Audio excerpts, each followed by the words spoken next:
Hello and welcome to another episode of the Online Warriors podcast. Today is a very special day as we are joined with Nerdbomber and Stephen Keller. How is it going today? I'm here. It's going pretty well. You excited? This is it, man. This is our last get together. Yeah, it's gonna be weird not hearing you guys every week. I know. Did you didn't find a different one to go all in on? Oh, I have multiple. You guys aren't the only ones. Okay, you little I spread little whore.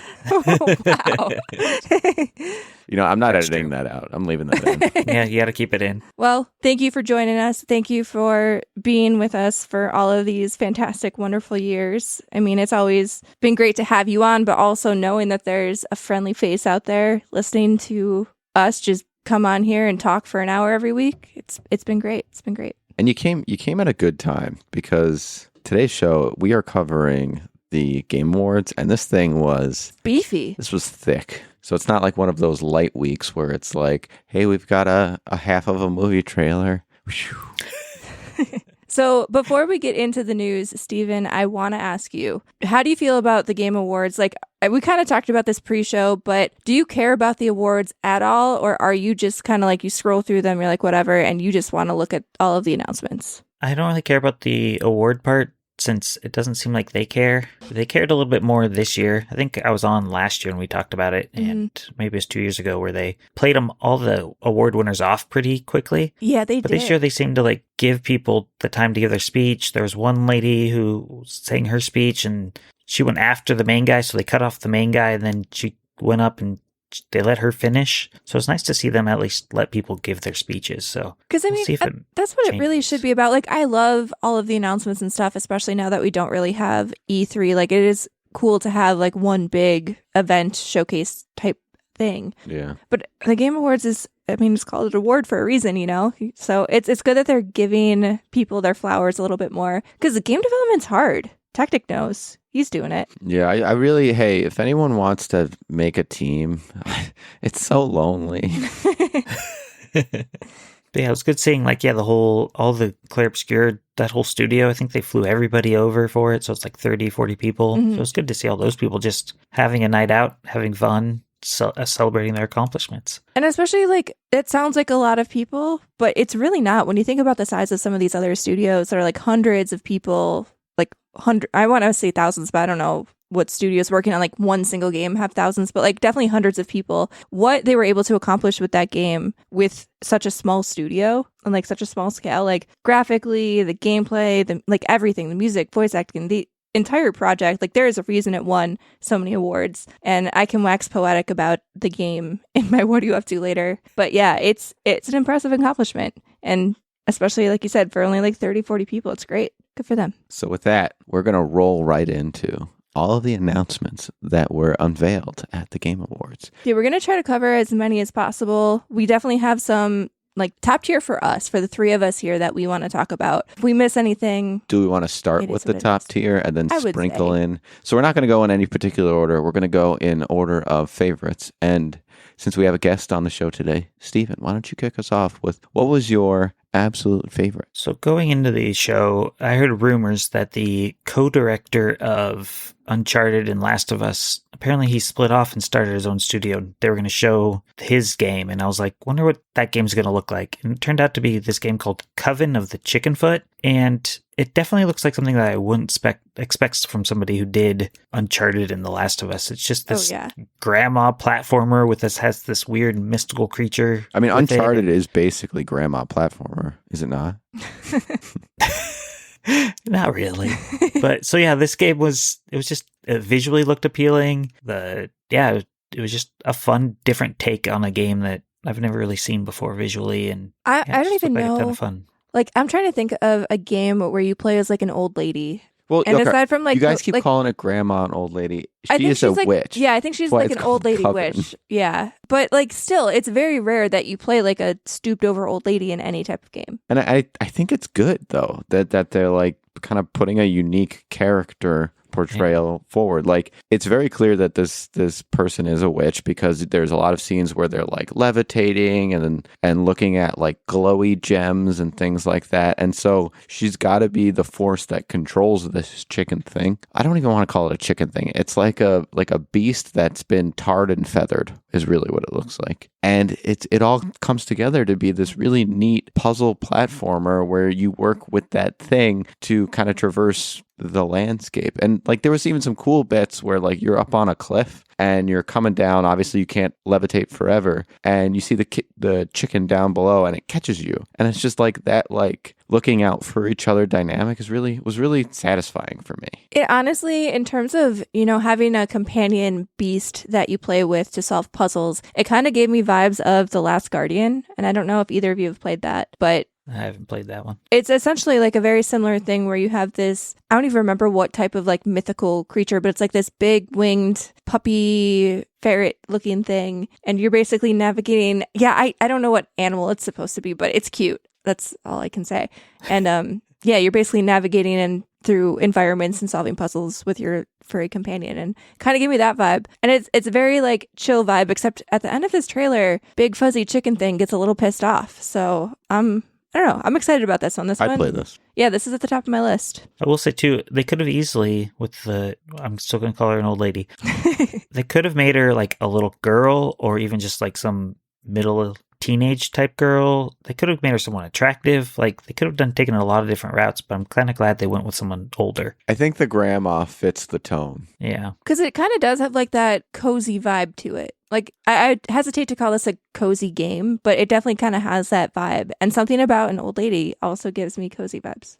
I mean, I was just talking to someone about this over the weekend, and they were all like, oh yeah, you should try to get your models and characters in a game with using AI because you can get like better models. And I was like, first and foremost, absolutely not. I will never take away jobs from artists to do that. And two, it is so important to get the tone correct, character to character to character. And like, you just won't get that using those kind of tools. And so like, it is critical, and they nailed it. So for the next game, because this kind of fits this similar vibe in terms of just like unique art style and somewhat cozy vibe, we got a reveal trailer for a new co-op platforming game called Out of Words. And this is all stop motion, handcrafted graphics. Like, I want to say it almost kind of looks like claymation. And looks like it's more like 2D platformer with some 3D elements in there. But you guys know me. If there's a co-op game, I'm all for this. This kind of gave me like It Takes Two vibes a little bit. And so this is coming in 2026. And I'm actually really excited about this one. The trailer wasn't super long for this. It was more just like introducing the claymation characters to you and just saying like, hey, this is kind of a co-op platformer. But like, I was sold on it. I mean, with these type of games too, I think stop motion in video games is so fascinating, because stop motion in like a movie context, you're literally just moving the puppets to act out the scene. Whereas in a video game, you have to I don't understand how they do it, right? Because you have to do the animations, and that's your movie scene, and then you feed your animation reel into the character controller, which is it's so fascinating to me. And seeing these kind of creations in the video game space, I think is just awesome. Now, Techtic, this game, go ahead. With this one, kind of fell in lines with Orbitals with me, that they both looked amazing, but they're co-op, so I'll probably never play them. That's fair. But I loved the way they looked. They definitely looked very unique and interesting. Yeah, that is a nice thing. I feel like I always, with Techtic around, force him to play every co-op game with me. I don't know if I force you. Do you enjoy it? I feel like you like it. Help me. Send help. All right, Techtic. So we each picked a game so far. What tickled your fancy? I would love to talk about the Lego Batman game. This was called Lego Batman Legacy of the Dark Knight. It uses the Arkham Knight kind of fighting style. So right off the bat, that is one of my favorite combat mechanisms. Mhm. You know, when we see that style in the Spider-Man games and the Arkham games, it's just so satisfying. It is. I mean, there's a reason it was so revolutionary when those games came out. So that was the first thing that got me excited. The second thing that was really neat about this game is it took inspiration from all of the Batman movies. And I'm not just talking the Dark Knight series. I'm talking all of them. Like we have all of the villains from the Clooney Batman era. We have Poison Ivy, Arnold Schwarzenegger's Dr. Freeze, Penguin, and with that, you're also going to get all of the different type of bat suits and things like that. They're going to make reference to bat nipples because like all of the Lego series have that sort of meta-ness about them. Mm-hmm. And so this is just going to be a really fun, really entertaining game, and I'm here for it. Now, Steven, are you a big Lego game guy? I feel like we've talked about this. Yeah, this one's up on my list. I mean, when it was first announced, I don't know when it was, a few months ago, I got super excited. The one thing I'm not liking about it is, I mean, part of me likes it, part of me doesn't, is since I'm a Lego head, they're releasing some Lego sets and of 3 of the vehicles, the one from the Batman, from Batman and Robin, and I forget what the other one was. But you can buy those Lego sets and then they unlock the gold version of that car and of the bat suit. And it'd be nice to get them without having to buy those Lego sets. Oh, is that the only way? I'm surprised they don't have some so. kind of like online way to buy it. You know what I mean? Like something online that you can just purchase. Yeah. But yeah, the combat looks great. It's not your typical Lego game where you just push a button. Is the Lego car crazy expensive? No, I think they're all like $30 a piece. It's not terrible. Yeah. I see your moral quandary with it though. Yeah. But yeah, this is definitely high on my list. Okay. So next we're doing top 3. So now we're back to you. What's your number 2?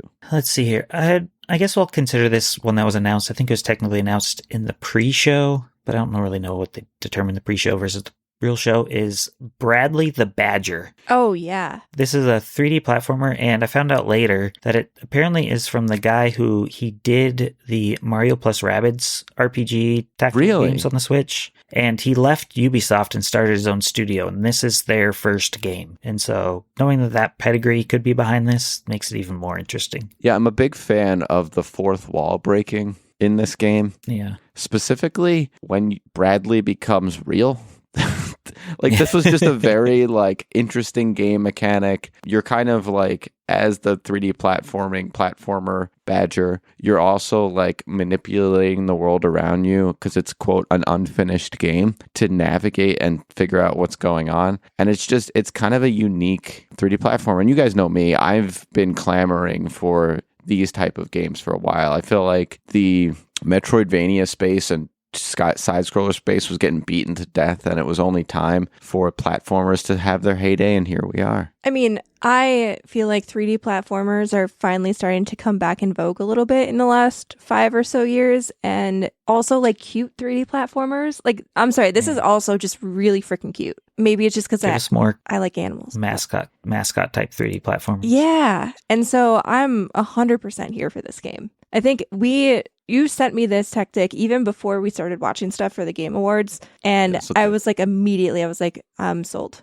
All right, so you guys know how much I like Mass Effect, like a ton. Speaking of things that I love, 3D platformers and Mass Effect, probably like 2 of my big gaming things that I hold up on a pedestal. And Exodus to me looked very much like Mass Effect vibes. So I wasn't sure initially when we started watching this trailer, it looks like you're some kind of worker and you've got like a puppy, like you're some kind of salvager or something, and you have this big wolf pale thing. And it's like, oh, like humans are getting beaten down by the Celestials. And I'm like, okay, well, this seems like semi-generic, but then you start getting like special powers and the ability to wield like this special celestial technology, and all of a sudden like things just start ramping up.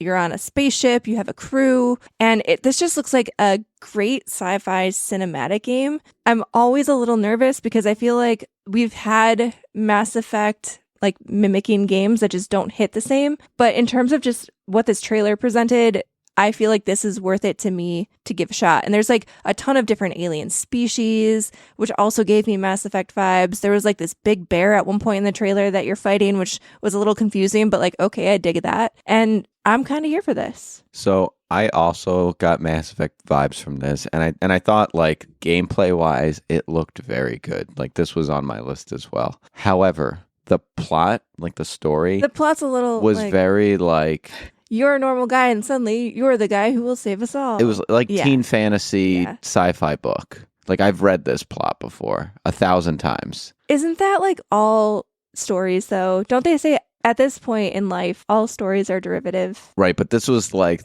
you told AI to write a teen fantasy. You're really on AI today. I'm very anti. I got such an ick with like, AI.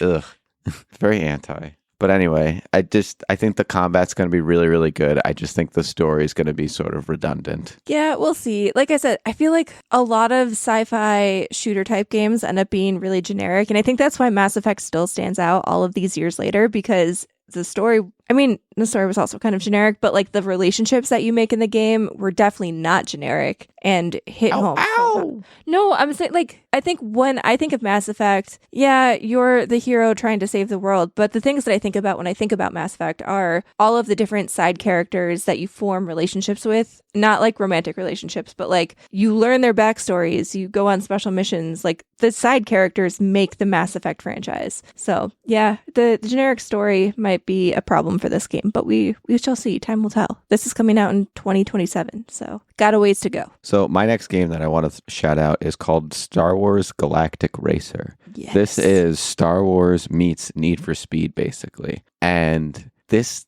looks great. I mean, I love the gritty, like, we need races to be in this world. And like, there's gonna be the like sketchy, seedy side of the galaxy, and you're going to be doing probably drops, and there has to be vehicle customization in this. Like, at the very least, like, color of your flame and things like that. Mm-hmm. There has to be that. Like, that's what made Need for Speed peak. You weren't making a custom car or anything like that, but you were taking cars and adding a spoiler or lights or decals. And like, you got to have that. And then like beyond all that, I want to see how like rough of the edges of the galaxy we're going to get. Is there going to be like cop chases and things like that, or whatever the equivalent is for cop chases? And just, this looks great. This is awesome. Need for Speed, Most Wanted racer, but you're in space, and I'm here for it. Well, I really like too, because as we were watching this, I was a little concerned that it would be like more PvP than anything. Like, I kind of thought maybe it would just be like an online racer type thing. And I am pleased to say that this is actually going to have story-driven single player and PvP. And I absolutely love that for me. Because unless it's a kart racer, I am not trying to race people online. I'm not about that life. I've realized I'm not as good at video games as I used to be. Yeah. I don't want to play online. Steven, are you into this game? Yeah, I'm glad it looks like it's more than just the Star Wars Episode 1 racer from the N64, that they're giving more to it. It's just not racing only with I like single player. Having a story, and that it's going to be a more layered experience. Yeah, this along with the other Star Wars game kind of made me feel like, our Star Wars games got me a little interested again. Are they coming back? I mean, to be fair, there have been a decent amount of Star Wars games. Yeah, like shout out to Cal. Yeah, those were good. I haven't played Outlaws yet. That's what might be one of the next games I play, but I've heard such mixed things. I know this is a little tangential, but I have heard such mixed things. Like, some people are like, this was critically panned for no reason, and it's great, and I had a great time. And other people are like, this is the worst thing in the world. So I'm very curious, when you do play it, you're going to have to send a blue skeet at me and let me know. Yeah. All right, so look good. I guess we can go into the other Star Wars game since we're here. We didn't see a lot of this because it was felt like kind of a short little snippet here. And the studio is only 5 months old, so TBD how representative this trailer actually is of the game experience. But we did get an announcement and a teaser for Star Wars Fate of the Old Republic. And this is being led by Casey Hudson. We're going to talk about Mass Effect again. He was the former director of Knights of the Old Republic and the entire Mass Effect trilogy. And supposedly this is not a direct sequel or continuation of Knights of the Old Republic. It'll be a completely all new story, single player narrative RPG. Now, is anybody else hyped for a potential new female Jedi character? Because I am. I'm hyped for the things that may not have been said, and I have been clamoring for this for a very long time. I love moral ambiguity. And what do I mean by that? So first and foremost, yes, we're getting a chick Jedi, which is cool. I love representation in video games. I think that's great. But the other thing that we saw a blue glow. everyone is probably going to go, okay, yeah, they have a blue lightsaber. But is it maybe possible that they're a gray Jedi and there was a little bit of lightning going on? Is that maybe possible? Because I love gray Jedis. I love them. I don't know enough about the lore to tell you. Basically, they're a Jedi that also has Sith abilities. Okay. Like, it's great. Take my nerd cred away, guys. I'm so sorry. Now, Steven, were you like a Knights of the Old Republic player? I feel like that was became a cult classic type game. No, I've never played it. I have both the original and the sequel on the Switch physically, but I've never played them. Is that on your list to play at any point in time? Or do you just kind of have it to... At some point, I'll get to them, maybe. Mm-hmm. They're lengthy, from what I understand. Yeah. It's not like a quick jaunt through the Star Wars universe. But yeah, the fact that it's the Mass Effect guy kind of has me more excited than anything. Mm-hmm. All right, Techtic? So the next one that I want to mention, there were so many that got me excited, is the Tomb Raider Legacy of Atlantis. This gave me, like, tonally hardcore PlayStation 1 Tomb Raider vibes. This felt like classic Tomb Raider. Right. And we had, there was... I mean, it is. It's a remake of the first one. That's what I thought. Okay, in my notes, I said, is this a remake? Because that is the one I was interested in as a kid. And like, this looked so good. And even like, so this was also introduced with, there was the other Tomb Raider Catalyst. And honestly, I could care less about Tomb Raider Catalyst. It didn't have the same Tomb Raider tone. Like, where were the tombs? You're a raider of tombs. And I mean, it was just very much a teaser trailer. Mm-hmm. Right. And since that game's not till 2027. And so it didn't draw me in. When I think Tomb Raider, I want to see tombs. And we saw so many of that. And I'm so excited that the game that I grew up with in video, like as a kid, is getting like its heyday. Like when you start that game, the first thing that you're dealing with is a fucking tiger coming at you, and you're like dodging and ducking and jumping in the water, and it is just like, it doesn't hold its punches at all. You're just right in the shit, and that game was so good, and I'm so excited that it's getting a remake. And there's dinosaurs. Steven, I know you're hyped about that. Of course, gotta love the dinosaurs. So what are your thoughts on this duo of Tomb Raider games, though? Just holistic. I'm hyped for both of these games. Mm-hmm. Sneak peek at my what are you up to Wednesday? What am I up to? I've been in a major jungle / treasure hunter mood. Okay. Lately, so like I've replayed the first Uncharted. I played Indiana Jones and the Cast of Kings, which was like an old 360 game. Oh yeah, that's a throwback. I played The Mummy Demastered, and with Tomb Raider, I've been watching the Netflix show, the cartoon that came out. How is that? Season 2 just came out this week, so it's my treadmill show. So I threw 6 episodes of that, and so I've been all about the Tomb Raider. I actually just picked up the collection of the 6 games that are out on the Switch. Mm-hmm. So because I never played the original classic games, but I've played the 3 games from Crystal Dynamics, which is what Catalyst is a sequel to, and that's what the Tomb Raider TV show is a continuation of. So those games are great. I think they're on par with the Uncharted games. So yeah, I love that you went all in. That's awesome. I have problems sometimes, and I go all in on things. No, I get it. I do the same thing. Hyperfixations are real. I feel like we all do that. Yeah. So yeah, I'm hyped for both these 2 games. It's great that we're getting one a year. That's what I was going to say. Like the fact that spread them out. You get the first one in 2026 and the next one in 2027. I feel like, especially too, because Legacy of Atlantis is also kind of going to serve as like a prequel of sorts. Like they're tying it in. It's not just going to be like a standalone. It feels like they're intentionally tying it in. And I love that because then I feel like that'll also draw people into the story. And then if they start there, maybe they'll have time to play the 3 Crystal Dynamics games that are already out. And then that'll lead right into Catalyst. And everyone can just have a big Tomb Raider 2026 leading into 2027. And it'll just be good times. Because Lara Croft, I feel like people forget about Lara Croft and Tomb Raider. Like, that was one of the foundational video games of all time, in my opinion. Like, I know it's not like classic NES type stuff, but when you think of some of the first 3D video games, like Tomb Raider and Lara Croft pushed the boundary. They pushed the envelope. And I don't know, I just love seeing this IP and franchise getting reinvigorated. I'm so hyped for this. It was also nice to see, I think this is like the first time in a while I feel like we've noticed the Amazon Game Studio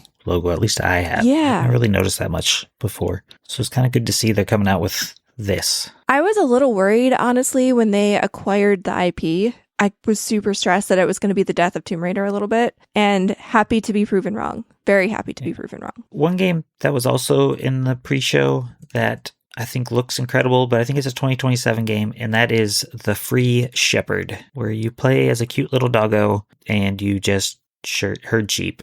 And I'm interested to see what the story's going to be like. I think the gameplay is pretty creative. I do fear that something bad's going to happen to the dog at the end, but... Why would you put that into the world? If something happens to the dog, I'm sorry, Frame Interactive, we're going to have words.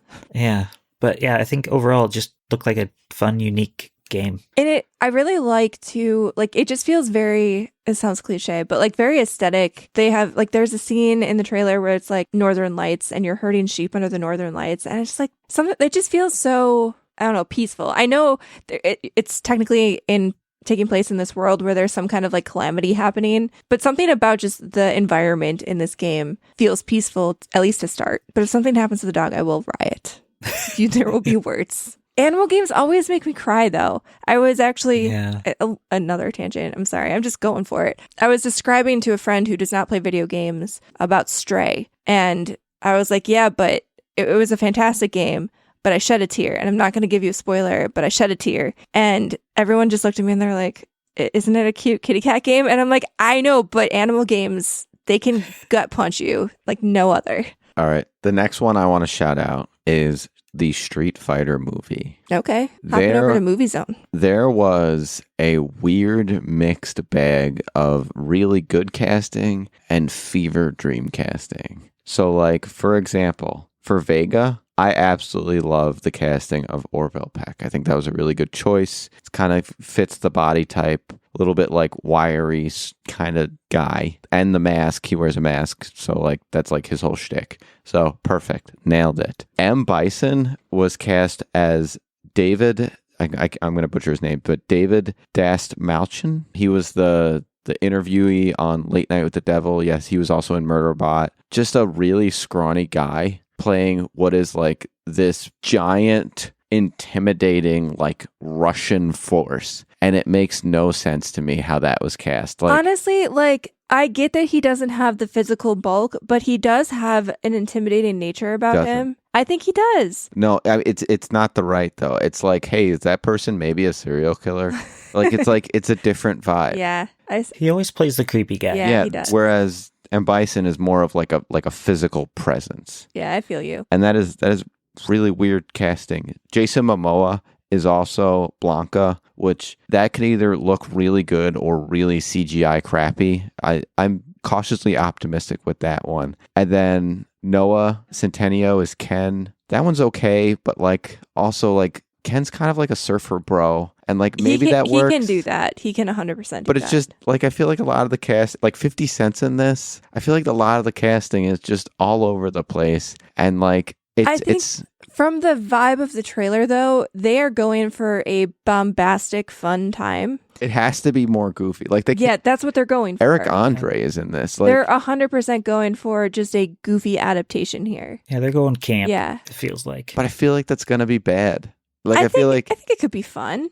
I feel like you could have had it be campy and fun, but not had like such like a bastardization of the characters. I don't know. I guess it didn't work for the Borderlands movie, I guess, when they kind of went off script. That's why I see where you're coming from. But I also think there's something like people who aren't super familiar with Street Fighter, they might just come into this campy experience because of the Borderlands. Again, you brought up the perfect example to prove my point. But Street Fighter doesn't even really have that much of a plot. Like Borderlands had a story and people were mad that they butchered the story. But like Street Fighter, every game has agree. a plot. Yeah, but it's kind of just like run through the ring of fighters. I did like that they did have the car fighting scene. I thought that was good. If you're not familiar with that in the game, there's like to give the players a break from like tough battles, basically. It's just how fast can you beat up a car, just button smashing. Mm-hmm. And that was in this. So there are some good things. I'm going to watch this, but I'm just nervous. I will say too, so this is like a deep cut, but the song that they used in the trailer is by Joey Valence and Bray. And if you're not familiar with them, they're very like Beastie Boys-esque music. And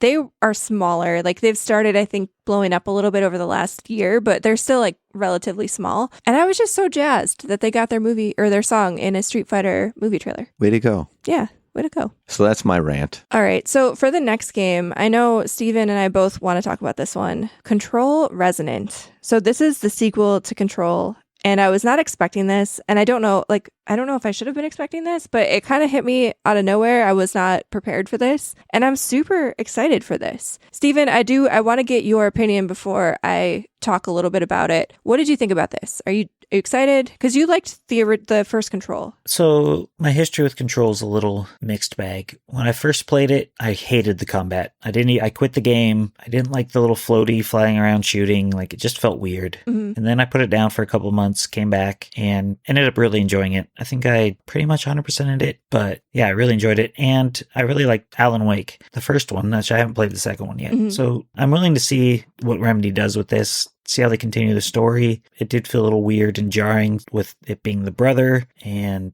I mean, they did say that it's going to get weirder. Like, that was one of the party words at the end of the trailer, is that it's going to get weirder. It is interesting too that it looks like now you're just out in the world, and it just feels like it's going to be more expansive than what we saw in the first Control game. I really the first Control, correct me if I'm remembering it right, was more centered around the control of time. And this one seemed to be more controlling of physics, like reality. So it's almost like we have time and space. So this one was more reality warping. I feel like that was the case in Control. I did realize as we were going through this trailer that I feel like I would need a refresher on Control. Yeah. Because I feel like there was a lot of stuff I didn't realize I didn't remember. But he turned a hammer from thin air. And again, that's what I'm saying. Control, the original was, like I said, it's time and space here. And I hope I'm correct in this, because that's yin and yang, they'll complement each other in what is ultimately a bow on a story. So I'm hyped about this. I do like too that this will get me to, I've been wanting to replay Alan Wake, so this will get me to replay that, and it'll probably get me to finally play through Alan Wake 2. And of course I will have to play through Control as well. They are all slightly interconnected. I know technically Control and Alan Wake are two separate franchises, but there is a little bit of overlap. I've never played Alan Wake because it's just too scary, but you have to confirm that for me, Stephen. I mean, the first one I thought it can be pretty terrifying with just a flashlight. Mm-hmm. But yeah, I heard the second one has a lot of weird jump scares that just seem out of place, but I haven't experienced that yet. All right, so we're going to hit the break right now because we're about halfway through our runtime. We still have a few more games that we'll probably talk about right when we come back from the break. We're also going to talk about the Supergirl trailer, and then we're going to see what Steven's been up to, and it's going to be fun. And before we do that, now that you're here in person, Steven, we would like to thank you. Well, not face to face. We're ear to ear, from my mouth to your ear. Weird. I know, very weird. It did get a little weird. Thank you so much, though, for being here, for supporting the show over all of these years. You have been absolutely fantastic. Best Patreon producer we could have asked for. And this has been fantastic. So thank you. You are thebomb.com. It's been a fun journey. All right. Now we're going to hit the break.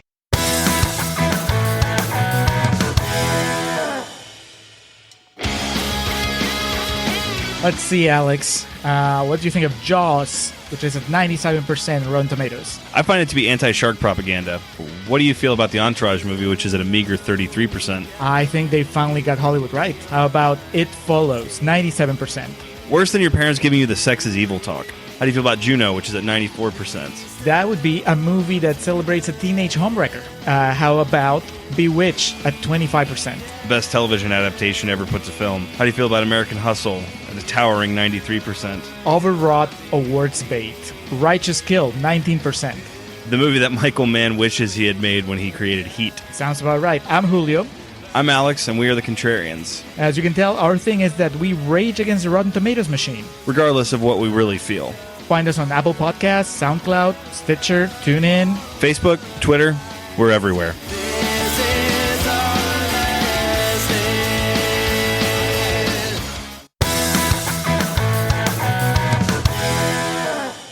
All right, and we're back from the break, and we have a few more games that we want to discuss, and then we're going to talk about Supergirl, and then we're going to get down to business and see what we've all been up to this week. Now, I'm going to start and pick a game, and I know, Steven, prior to the show, you said you weren't super interested in this one, but this is kind of like a successor to a game that had my heart for so many years, I have to talk about For Loop. And this is a Sony game, Bad Robot Games.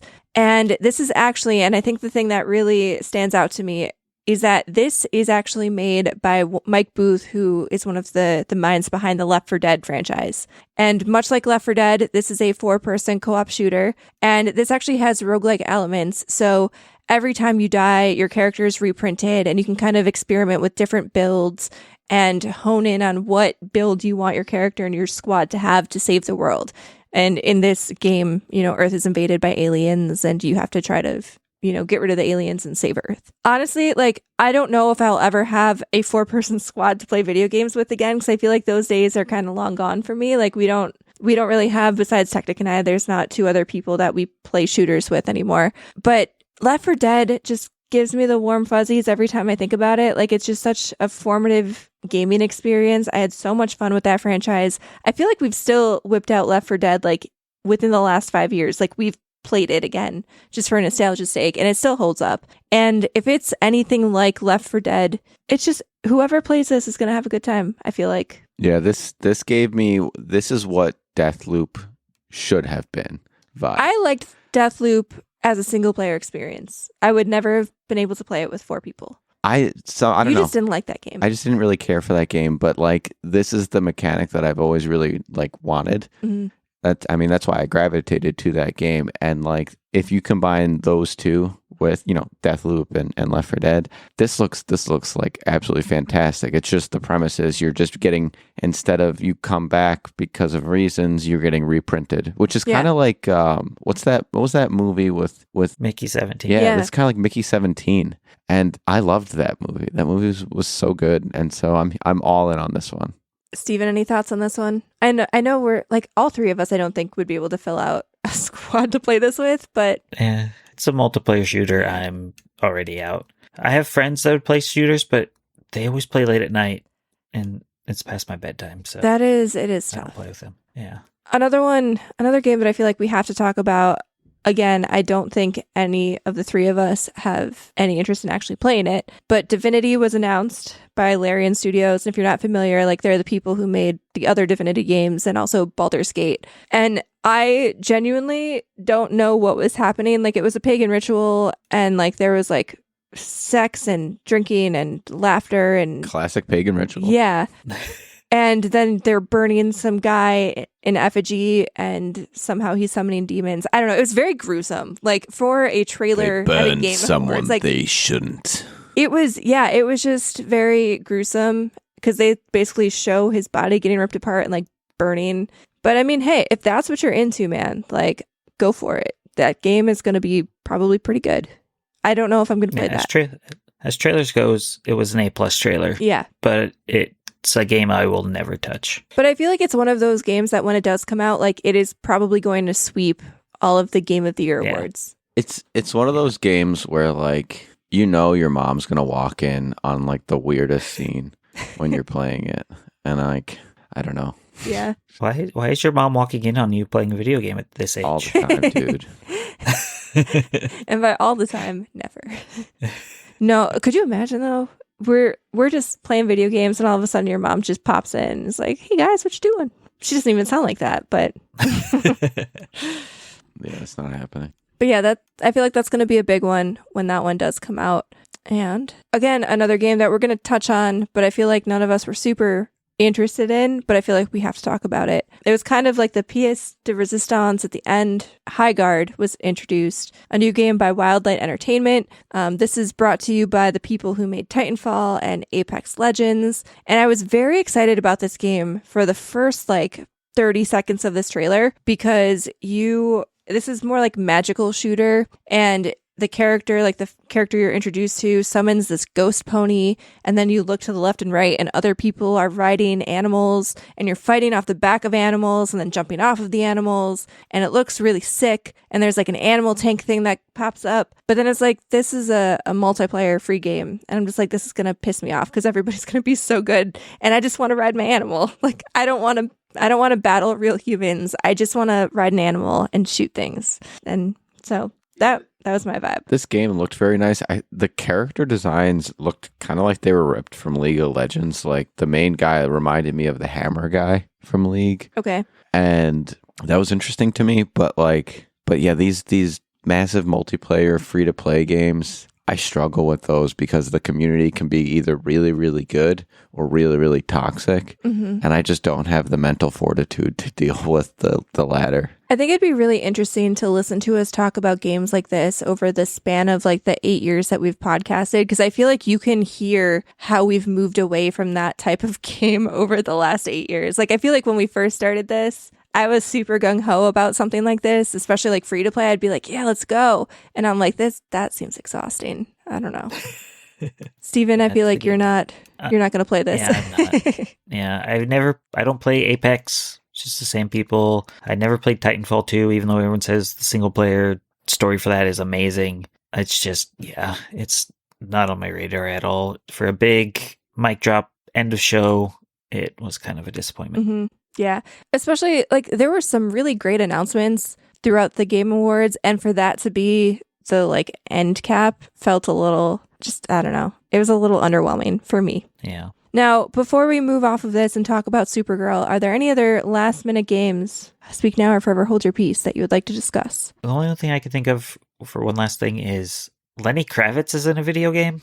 Yeah. As the bad guy, one of like the nicest person you'd ever hear about is a bad guy. It just felt really weird. But we've been saying a lot about that game the new 007 game, I feel the last like couple months. Every time there's a new announcement for 007 First Light, like aside from the initial reveal and like gameplay reveal, everything since then has just been like the most head scratching announcement. I'm just like, oh, okay, interesting. And plus, and then kind of related to that too was the Mila Jovovich appearing in the Hitman game, which is from kind of pretty much related. It's like these weird random celebrities popping up in video games. Well, I mean, especially too like Hitman and like the whole Eminem thing. Like it's interesting. Yeah. I don't know what's happening. A lot of celeb cameos. Maybe that's a good thing though. Maybe like more people will come into the gaming world. I don't know. I don't know what the angle is on that. Like, do we think that like Eminem is driving people to play Hitman? I don't know. Like, is there a lot of crossover interest there? I'm not sure. So with that, we are now going to roll in to the Supergirl trailer. Let us know if there's anything that you guys wish we talked about. Reach out to us on Blue Sky, and we will have a conversation.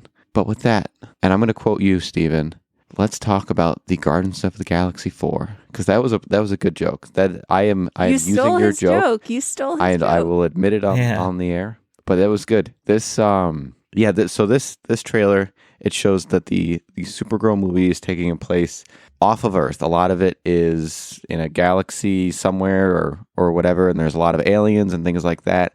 And to me, it looked like it's literally the same set piece as the Guardians of the Galaxy Christmas movie, if you remember that set piece. Oh, yeah. Which is possible. Hollywood does. We verified this before the show because Steven and I, mostly me, I think, I was very skeptical, and he Googled, and this is true.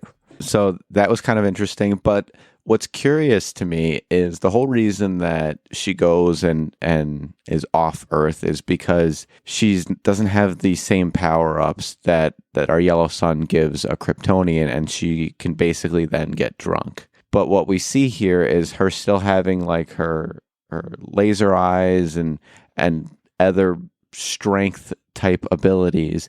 And so I'm curious where exactly this takes place for her to be strengthened. Well, I think what's interesting, I feel like they are probably setting this on a planet where she still has some strength. Like, I feel like it would be really dumb, even if you want to get drunk, which I totally understand. People like to get drunk. But, like, you also don't want to be completely powerless and put yourself in harm's way, you know?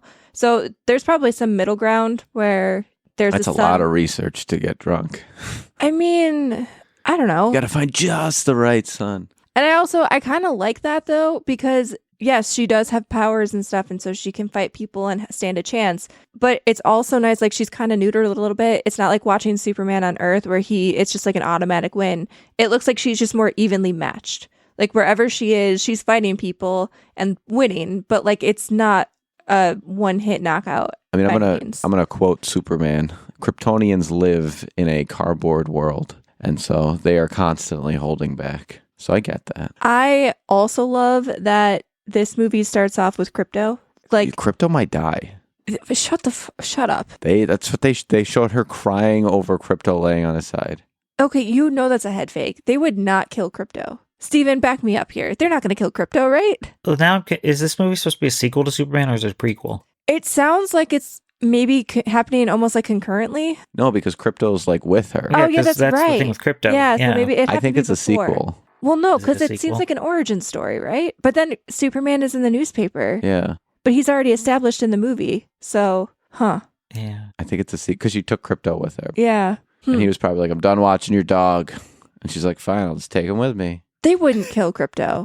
We'll see. They wouldn't do it. The other thing that was really cool about, we'll see. The other thing that was really cool about this trailer was we finally are getting Lobo introduced. And if you don't know who Lobo is, looks like being played by Jason Momoa. Jason Momoa is like He's everywhere. doing a lot, which that I think is a much better casting than Aquaman ever was. Like, this is correct. This is the right build, the right hair, the right look. This is perfect. And what's interesting about Lobo as a character is his species can only be killed by his species. And so what he did was he killed everyone on his from his planet. So he's effectively immortal because now no one can kill him. Gotcha. And he just goes around being a bounty hunter and being just an all-around dick. And he's kind of a fun character, a bit of a chaotic rock and roll motorcycle guy. Mm-hmm. And so I just think that dynamic will fit really, really nicely in what is going to be a more fun tonally show, i.e. the Supergirl movie. So I'm excited for this one. I do think it's going to be fun, and it's fun because she's a hot mess, but I also think it's going to be more emotional than you think. Because Crypto. Stop with that. No, but it sounds like we're going to get her backstory and why she feels like she needs to get drunk. Like, it's not just going to be her being a complete hot mess and just being I'm depressed, actually. Yeah, which I don't know. That's a vibe. I'm here for it. I mean, vibe. It is. As she says in the trailer, Superman always sees the goodness. I'm butchering this quote, but it's fine. He always sees the best in people, and she sees the truth. And I love that. It's a vibe. It's like me and you.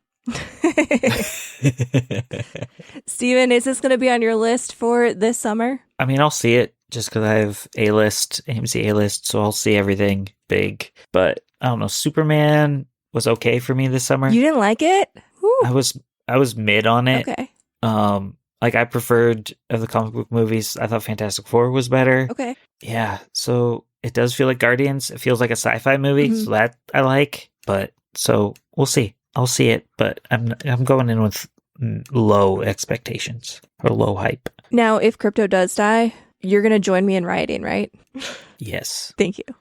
He is kind of annoying though. But he's cute. Okay. All right. So with that, Steven, I'm going to kick it over to you for our What Are You Up To Wednesday. What have you been up to? I know we've kind of got a little bit of a spoiler, as we've been going through the episode, but give us the full shebang. What have you been doing lately? Yeah, so I briefly touched on all those treasure hunter jungle things I've been involved with. Mm-hmm. So additionally, I guess this kind of is related to that, was it 2 Fridays ago? Metroid Prime 4 Beyond came out. Oh, yeah. So I've been playing that. How does that play it's more, relative to the other Primes? It's more Prime. They haven't added anything besides that motorcycle, which is kind of not that fun, but it's just a minor part of the game. It feels like a 3D Legend of Zelda game. It feels like a Skyward Sword. It feels like you just have these biomes you go to. They're kind of like dungeons. It's short. It's most people are saying it's 13 hours. That's so it? It's not that long of a game. Yeah. It's definitely a game where I've heard some people say they rolled credits on the game and there's 18 game studios because this game has been in development for so long. So many people have touched this game that there's a lot. I mean, the motorcycle part was probably something one studio thought up. It was going to be more fleshed out, but now it's just kind of gets you from point A to point B. There's no fast travel. So it seems like they could have got rid of the bicycles if they added the motorcycle, if they added fast travel, but I'm having a ton of fun playing it. It's hard to put down. How do you feel about the heavy interaction of the Galactic Federation as opposed to in previous games you're more kind of like a lone wolf? Oh, they're not in the game really at all. Okay, that's what I'm so happy to hear that. I thought it was going to be they kind of walk around with you, but like there'll be parts of the dungeon where like you get separated and you've got to go do your own thing, and like they'll kind of talk to you, but like it's so minor. Like people kind of blew it up. The one character in the preview event, the annoying guy. He's in the game for like 10 minutes. Like it's short. You still have to go to him because he's kind of like your tech guy, so you got to give him these little upgrades you find and he installs them for you, but like they're not that big of a deal. Like you're still out there exploring on your own these dungeons. So I mean it's really fun. It doesn't add anything new to the formula. They made a new Metroid game.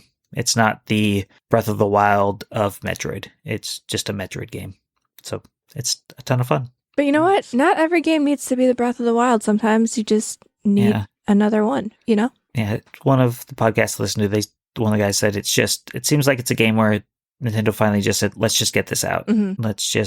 And it's quality. Like there's no hiccups with it. It looks gorgeous. I'm playing on 4K. I'm not playing in performance mode. I'm playing in visual mode. It looks incredible. Yeah, it's a solid game.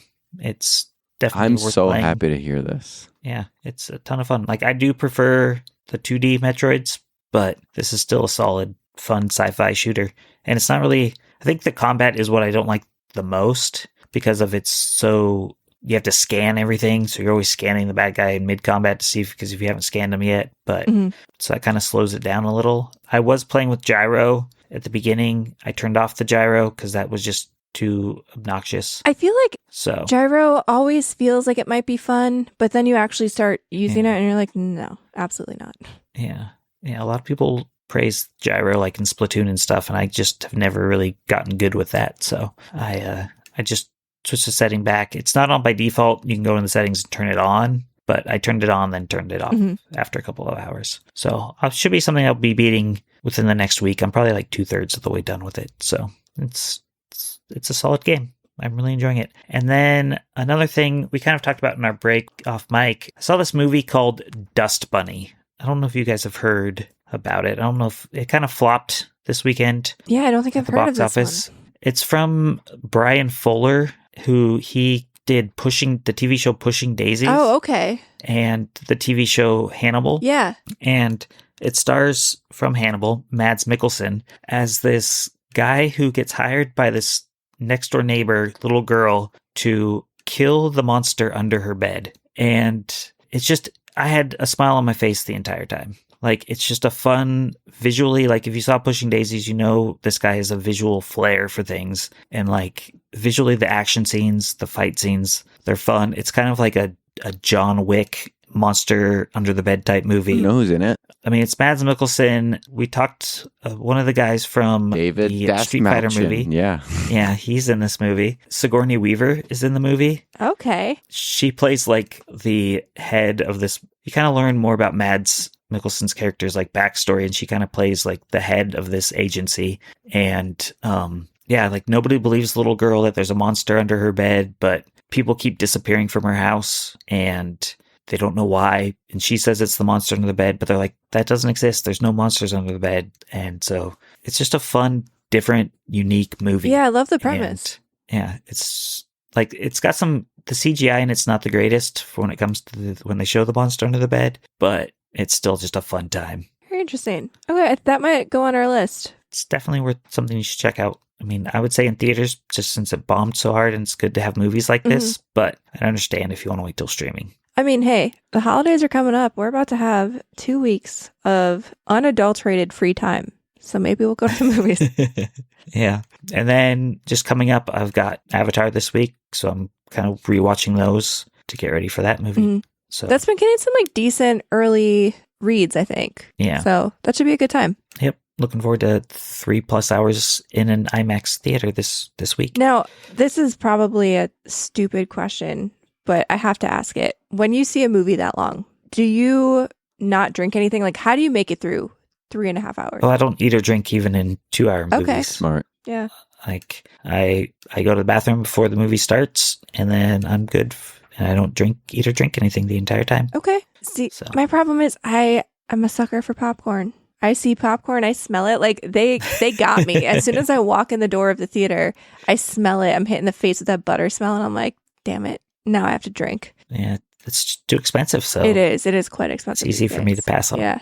All right, Techtic. Unless Steven, do you have anything else? I do have one more thing. Yeah. I do have one more thing you might enjoy. This is more for you, Nerdbomber. Part of my treasure hunter jungle thing also involved watching The Mummy. Okay. And there's a book I started reading called What the River Knows, I believe is what it's called. I don't know if you've heard of this book. No, I haven't. It's a two-parter. It's about this girl, it's like in the 1800s, who her parents die, and she's from Argentina originally, but they always go to Egypt for most of their time. Mm-hmm. And so she wants to go to Egypt to figure out why they died. And there's like this magical element to it where objects, if they're touched with magic, they interact with other objects that are touched with magic. And so she can kind of interact with these things that were back when Cleopatra was around.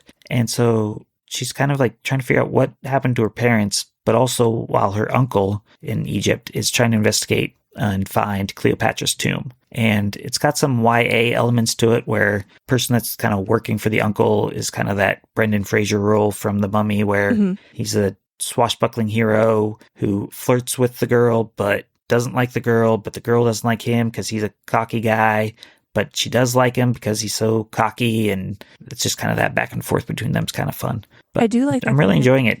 I'm literally, as we speak, I'm trying to find this on Libby. And what do you know? Borrow right now. I've heard some good things from other people about it. That's why I figured I'd pick it up. And a couple Sundays ago, like I spent the whole day reading it, which is something I don't do. I usually always have something on. So yeah. Yeah, I just borrowed it. Check it out. So I will be reading this over Christmas break. Yeah. And there's a sequel. And so that one's available too. Look at that. So there you go. 2 books. That's what I'm doing. Going to the movies and reading these 2 books. Steven, thank you for giving me my plans for my Christmas break. Yep. I figured you'd enjoy that one. Yeah. I haven't been able to get into a good book lately. I'm actually really disappointed. I didn't hit my Goodreads target goal for reading this year. And I got to get something to get me back into it. So this could be the thing that does the trick. It's a light, easy read. That's what I feel like I was trying to read something that was I just was going way too intense, and it wasn't a light, easy read. And then it just kind of took me out of reading for a little bit, which I think I need that light, easy read. So now I'm looking forward to that. Thank you. You're welcome. All right. So for my What Are You Up To Wednesday, I am just about done playing Sonic Adventure 2. I am at the final boss fight where you're Super Sonic and Super Shadow and the music is bumping. I didn't want to finish it. It was one of those I'm at the end, but I don't want it to end kind of moments. So I put it down and said, I'm going to finish this another time. And so that's going great. I freaking love that game. The Chow Garden is peak. Everything about that game. It is the best Sonic game ever made. I will play that hundreds of times in my lifetime. I just love it. So that's the first thing. And then the other thing that I have been up to is we went to a illegal Christmas party. Woo! And that was a great time. Shout out to him. And shout out to his brother, because it was really at his brother's house. We're friends with the whole illegal clan. Fun fact. Dare I say the bird's nest. And so that was a good time. Very festive. There was this game. What was that game? It was called Clunk. It was something not in English, so I didn't pick up the name of it. Begins with a K or a C, just a hard K sound. And there's it's a circular board, and in the center of the board there's these pegs, and you have to hit the previous person's disc out. And if you don't make contact, then yours doesn't count. But it's also kind of like Bullseye, where the closer you are to the center, the more your puck landing's final spot is. And it's very fun. And I kind of have a knack for it. So I was really enjoying that. So that is my What Are You Up To Wednesday. Yeah, that was a fun game. I feel like I kind of want to buy that, but it's so big. It's so big. It is a very big board. So on my end, I'll start with my weird party game that I'm going to talk to everybody about. We went to a different party before Illegal's party the night before, and there was also a wooden game there, and it was this stack of rings. And if you Google it, the name of it is literally just balance stacker game. And you have a handle that you have to hold, and the rings, they all kind of snake out in front of you, and you have to get them to form one column. And when I tell you, like, it sounds like a super simple thing, but it's really difficult to do. I guess I don't have great balance. Techtic got it eventually, but like, I think this party, we spent like 2 hours in a circle watching people try this balancing game, and fantastic. Great entertainment, super fun. Definitely would recommend. I think I'm going to buy one probably for my family, because I feel like that would just be like a fun Christmas Day thing to try to do. And yeah, it doesn't really have a name. It's just like a balance stacker toy. So check that out. And then I've continued to play Clair Obscure Expedition 33. I understand why it swept so many awards in the Game of the Year awards. Like, it is stupid good. The voice acting is great. The music is great. It's a beautiful game. I'm getting so immersed in the turn-based combat, and I am not a turn-based combat girly. Like, I know I play Pokemon, but like, I don't put that in the same category. Like, that's just its own thing. But I'm not a huge turn-based combat person, and something about the way that they were able to hybridize turn-based combat with QuickTime events, man, it's scratching an itch. I feel like I haven't been so invested in a video game like this in a really long time. The story, fantastic. Everything about it, I'm here for it. And even like some of the enemy design, I'm normally not into like the super weird out there enemies, but it's so good. It's so good. And neither of you have played it, correct? Correct. I own it, but I haven't played it yet. I haven't played it. Put this towards the top of your list. I know we all have big backlogs, and this seems super obvious because it won a bunch of awards, but I blue skeeted this the other day. I'm so upset that I've waited this long to play it. I'm just so mad. It's so good. Like, I could have obsessed about this and hyper fixated on everything about this game and the lore for the last year, and I didn't, and I'm mad about it. So that is my pitch that I'm holding up into the world. Play the Game of the Year, guys. That's really freaking good. So that's kind of been mostly the things that I've been up to, because that's been eating my time. Like, I have been spending way too much time playing that. So any parting words for the folks at home before we log off for the day? I did a quick Google, and Crokinole is the game. Crokinole. That is the name. That means, so I described it pretty good. Yeah. Well, I've heard of it before. I think I have a coworker that has brought it into the office before, and it's a huge board. Like, those things are expensive. And if you look, they don't fold because you have to have a smooth surface, and there's the pegs. So like, it's just big. Yeah, and you get like big carrying case for it, and yeah. So it's good to have a friend who has it. Yeah, I agree. Jeez, these are expensive. Yeah. All right. Well, on that note, none of us will be buying Crokinole, but thank you, Stephen. We want to thank you again. I seriously cannot overstate how much your support has meant over the years. We appreciate you coming on the show so many times. It's been super great to talk to you, and we're going to miss it. So yeah, I'm going to miss you guys. Obviously, don't be a stranger. You know how to get in touch. So hopefully this isn't the end. Ping you guys on Blue Sky. Yeah. All right. Well, with that, we bid everybody a wonderful goodbye. We still have a couple episodes left, so like not like a permanent goodbye yet, but goodbye for now, and we'll talk at you next week. And until then, stay safe and keep on podcasting.